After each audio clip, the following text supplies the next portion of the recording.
If you were going in expecting fire and blood, I was expecting exactly the same thing, but the season finale ends up being more of a teaser for season 3. Now, the scary thing about that is we might only get season 3 in the year 2026. Now, with that being said, I was expecting the Battle of the Gullet. I was expecting it to end on a very high note, similar to what happened in season 1. Now, that doesn't happen here, but there's a lot of things to discuss. A lot of things of significance happened in this episode. First off, let's talk about the weakest plot line for me personally. Finally it comes to an end. Daemon has been stuck at Harrenhal for I don't know how long. It feels like 2 seasons, you know. He's been having all these weird visions, his mom, his brother, but finally he has the one vision that has a significant and deeper meaning to basically everything. He gets to see a song of fire and ice. He sees a White Walker, and then he sees Dany with a 3 dragons. Now, seeing this again, guys, actually, you know, it makes me really sad of how season 8 ended of Game of Thrones. It could have been better. It should have been better. And it's just to see this again, it could have been something, but you know what? Let's not talk about that, guys, because yeah. So now with this vision, he actually sees Rhaenyra on the Iron Throne. And in this vision, he realizes that he's a part of a bigger story. You know, he just wanted things his own way, a spoiled brat that felt like, you know what, everything is owed to me. I'm supposed to be next in line. But he realizes that Rhaenyra is the chosen one to sit on the Iron Throne. And he bends the knee. After Rhaenyra shows up, you know, Rhaenyra got word that he might be plotting, you know, to usurp the throne himself. She shows up and surprisingly, he bends the knee, you know. So I'm glad that's out of the way. That needed to get out of the way. Another thing that was very significant is the conversation between Allicent and Rhaenyra, you know, similar to how Rhaenyra showed up at King's Landing at the beginning of the season. Allicent shows up at Dragonstone, and after a lot of realization, especially in the last episode where she was, you know, just taking a dip in the river, she has come to the realization that, you know what, I am a part of this. I am a part of the problem, but I no longer want to be a part of this. You know, I want to find a way where I can just ride off into the sunset and, you know, but it's too late, guys. Honestly speaking, it's too late. And you can tell that Rhaenyra has finally come to that realization that, you know what, the only way that this is going to end is if Aegon's head rolls in front of everybody, you know. People have to see her as being ruthless, you know, a son for a son. His head has to roll. It's pretty desperate stuff by Alicent, you know, if you think about it, but she made a mistake.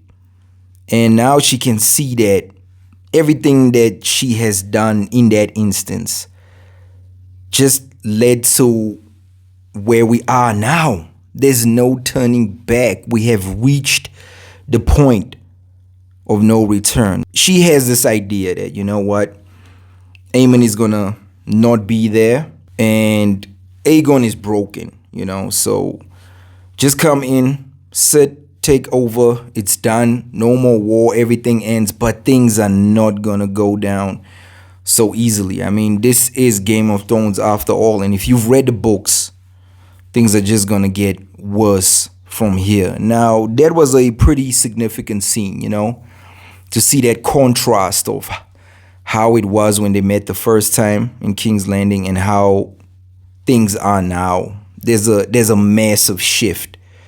And basically Rhaenyra is like, you know what, this is what I have to do. My fate has already been decided a long time ago. The fact that there's no big battle sequence in this episode that everybody was expecting, for it to end on a conversation. I mean, if you look at House of the Dragon, It's always been about Allicent and Rhaenyra. And for this season to end with a conversation of significance plays a bigger role in the whole thing. And then we get to Aegon.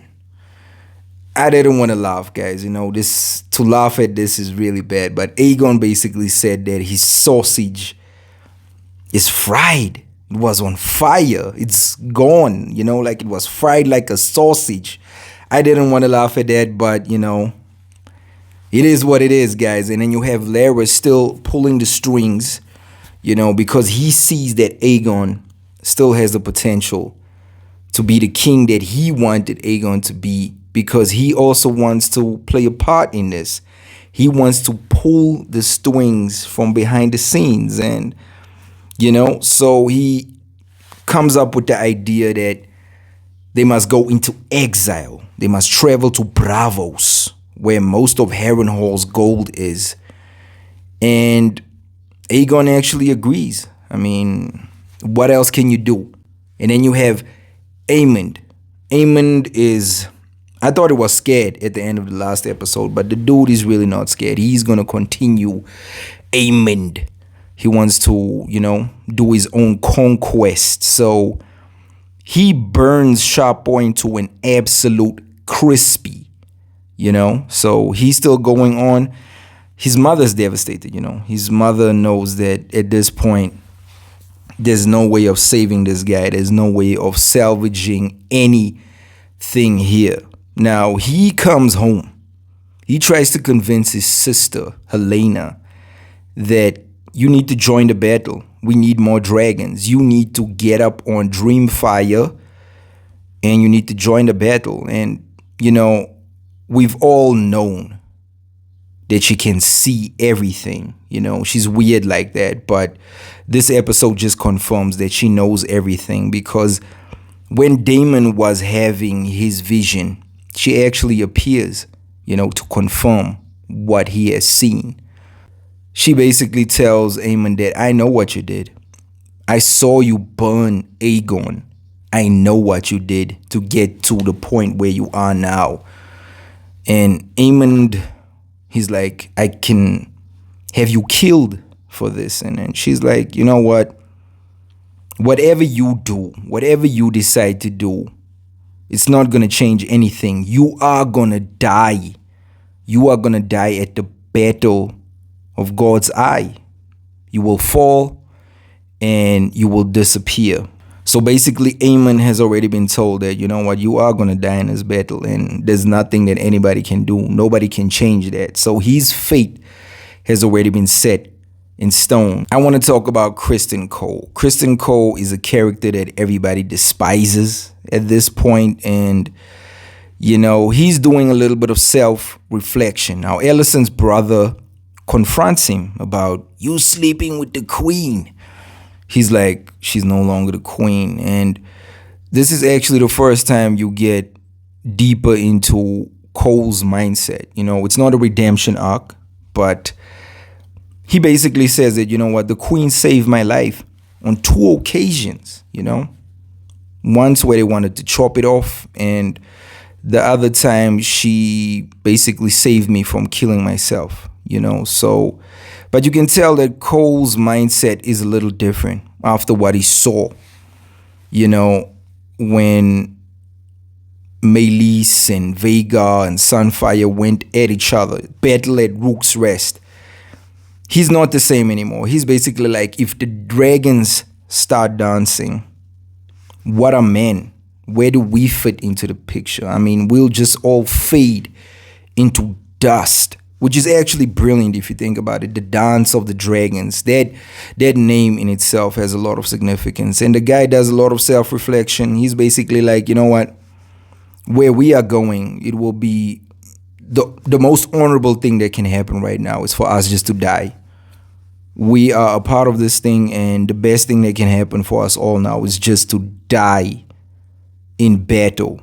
So he's already made up his mind. I think he's just following orders, but it's sad to see because he's a man of honor, and at this point he's lost all his honor. Everything that he stood for is gone. and he's just following orders at this point. It's a brilliant scene, and I love the fact that the way Martin writes all his characters. There's always some sort of redemption arc for his characters, especially like Jaime Lannister, something similar.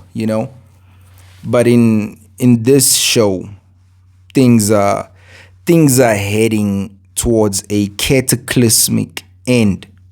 Yes, that's where we're going, guys. You also have Ulf that annoys the living daylights out of Jace. Now, Jace is not a fan of these guys coming in and, becoming part of the Dragon Riders, because he felt that, like, this is my thing. And if any bastard can just come and get a dragon, and what does that make me? So it's great to see the two of them have a little bit of back and forth. But the significance of Ulf and you still going to come. Remember Tumbleton.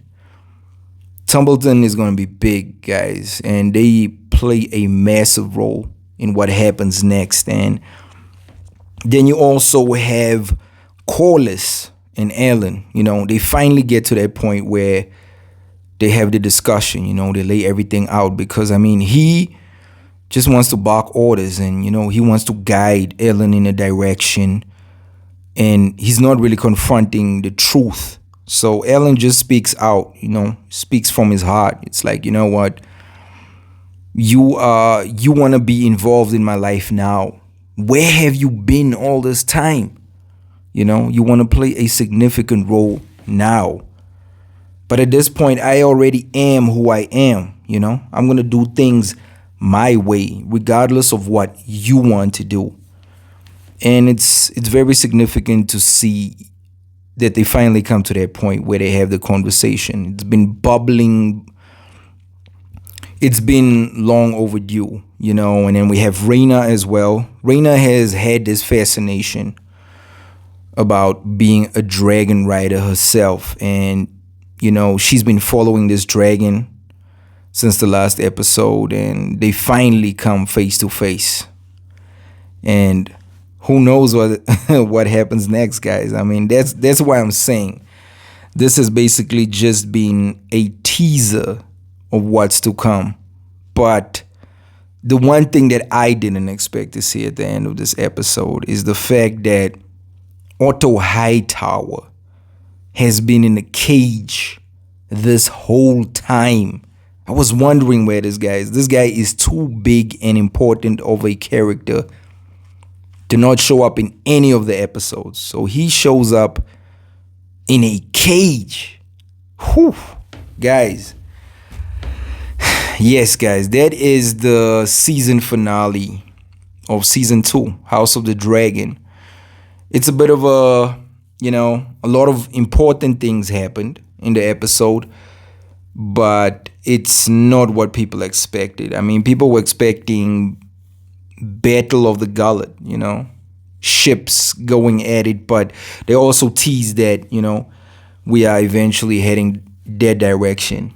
I think season 3 is going to start off with that massive battle sequence. It's going to be next level, and I possibly understand why, they ended this season at this point. Shooting a battle sequence of that scale will probably be unlike anything seen on television.